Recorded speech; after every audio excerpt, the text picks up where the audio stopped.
Welcome to the Sapna homeschooling channel. नमस्कार मित्रांनो, मी रवींद्र। आज आपण इयत्ता 9वीचा गणित भाग 1चा प्रकरण 2 वास्तव संख्या याच्यातील सराव संख्या 2.4 मधला प्रश्न पहिला बघणार आहोत। प्रश्न दुसरा मी पुढच्या व्हिडिओमध्ये अपलोड करेल आणि जर आपल्याला याच्या आधीचे आणि याच्या नंतर अपलोड करणारे व्हिडिओ पाहायचे असतील तर तुम्ही सपना होमस्कूलिंग चॅनलला सबस्क्राइब करून बेल आयकॉन प्रेस करा। आता इथे बघा, प्रश्न 1 गुणाकार करा। काय दिलाय प्रश्न 1? गुणाकार करा आणि काय इथे वर्गमुळात 3 गुणिले कंसात वर्गमुळात 7 वजा वर्गमुळात 3।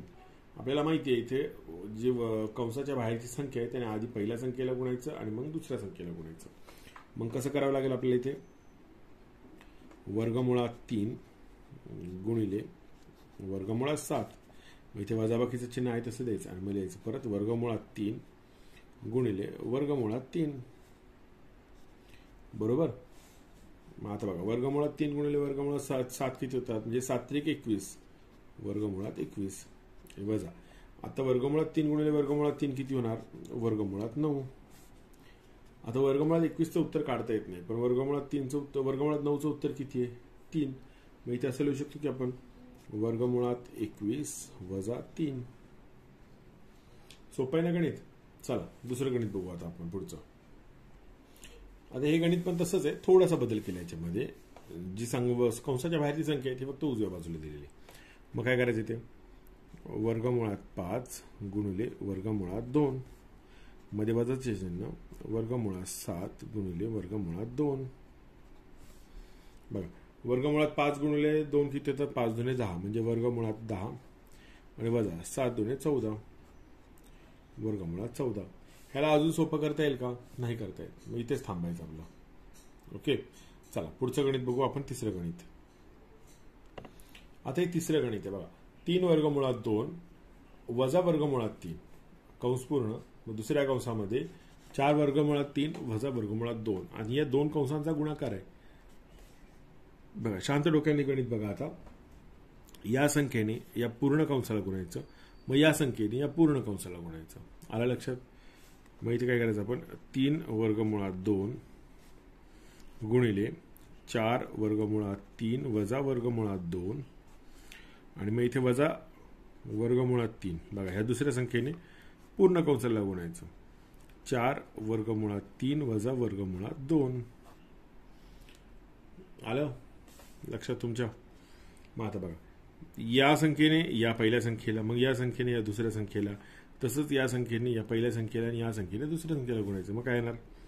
बघा, 3 वर्गमुळात 2 गुणिले 4 वर्गमुळात 3 मध्ये वजाचं चिन्ह, मग परत 3 वर्गमुळात 2 गुणिले वर्गमुळात 2 मग वजाचं चिन्ह, वर्गमुळात 3 गुणिले 4 वर्गमुळात 3। त्याच्यानंतर बघा, हे वजाचं चिन्ह आहे आणि हे वजाचं चिन्ह आहे, मग काय होणार? इथे अधिक काय होणार? वर्गमुळात 3 गुणिले वर्गमुळात 2, बरोबर। मग आता हे सगळं सोडू आपण। 3 वर्गमुळात 2 गुणिले 4 वर्गमुळात 2 काय होणार? बघा, 4 त्रिक 12 आणि वर्गमुळात 3 गुणिले वर्गमुळात 2 किती होतात? वर्गमुळात 6, 3 दुने 6। मग 3 वर्गमुळात 2 गुणिले वर्गमुळात 2 काय होणार? वर्गमुळात 4, कारण 3 एके 3, मग 3 वर्गमुळात 4। मग बघा, वर्गमुळात 3 गुणिले वर्गमुळात 3 किती होणार? वर्गमुळात 9 आणि 4 आहे तसे राहिले, मग 4 वर्गमुळात 9। मग अधिक वर्गमुळात 3 गुणिले वर्गमुळात 2 किती होणार? वर्गमुळात 6। इथपर्यंत आलं लक्षात सगळ्यांच्या? मग आता हे सोडवू, काही सुटवतं असेल तर। जसं बघा, वर्गमुळात 6 आहे त्याला आपण काहीच करू शकत नाही, पण हे 12 वर्गमुळात 6 आणि अधिक 1 वर्गमुळात 6 या दोघांची बेरीज होईल की नाही? मग हे किती होणार? बघा, 13 वर्गमुळात 6। ओके, मग बघा, वजा 3 वर्गमुळात 4चं उत्तर किती? 2 म्हणजे किती झाले?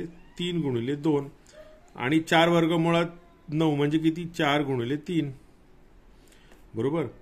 म्हणजे उत्तर किती ना? बघा, 13 वर्गमुळात 6 वजा 3 दुने 6 आणि वजा 4 त्रिक 12।